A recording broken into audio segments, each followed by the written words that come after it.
Central force diploid হোক বা না হোক, এসআইআর হোক বা না হোক, এসআইআর বন্ধ করে দিক, ইডি সিবিআই এর অফিসের তালা লাগিয়ে দিক, ইনকাম ট্যাক্স জিএসটি কে নোটিশ পাঠাতে বারণ করে দিক, পশ্চিমবঙ্গ পুলিশ দিয়ে মমতা ব্যানার্জি নির্বাচন করিয়ে দিক, তারপরেও এবার তৃণমূল হারবে।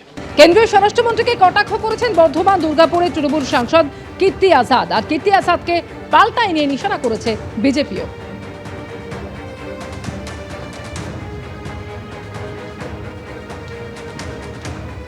जैसे वर्षा होता है ना तो बेंग आता है, वैसे ही इलेक्शन होता है तो ये बीजेपी का बेंग आता है और बेंग आके टर टर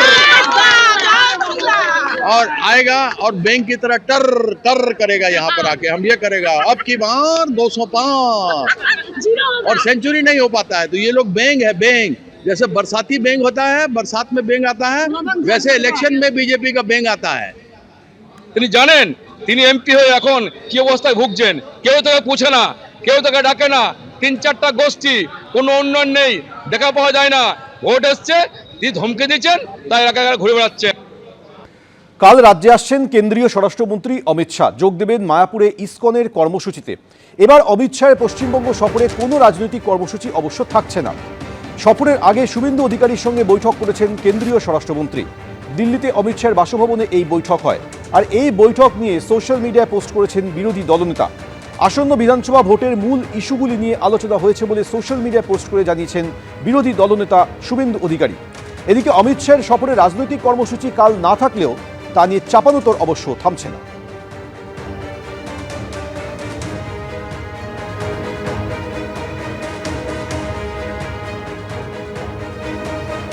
বিধানসভা ভোটের ইস্যু টিস্যু নয়, কি করে শ্রমিক ভট্টাচার্য দিলীপ ঘোষের লবিদেরকে আবার সাইডলাইন করা যাবে টিকিট ডিস্ট্রিবিউশনের ক্ষেত্রে, ওই নিয়েই কাঠিবাজি করতে গেছিলেন।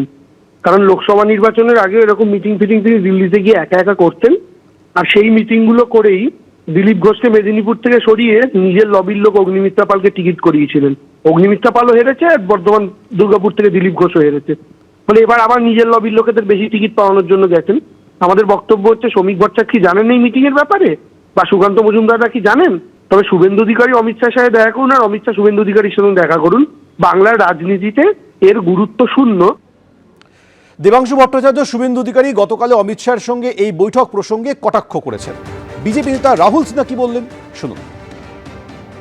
তৃণমূল কংগ্রেসের মধ্যে চরম দলাদলি, নিচু থেকে উপর পর্যন্ত দলাদলি এমন পর্যায়ে পৌঁছেছে, এক তৃণমূল নেতা আরেক তৃণমূল নেতাকে খুন করছে, এক তৃণমূল নেতা সুপারি কিলার দিয়ে অন্য তৃণমূল নেতাকে খুন করাচ্ছে।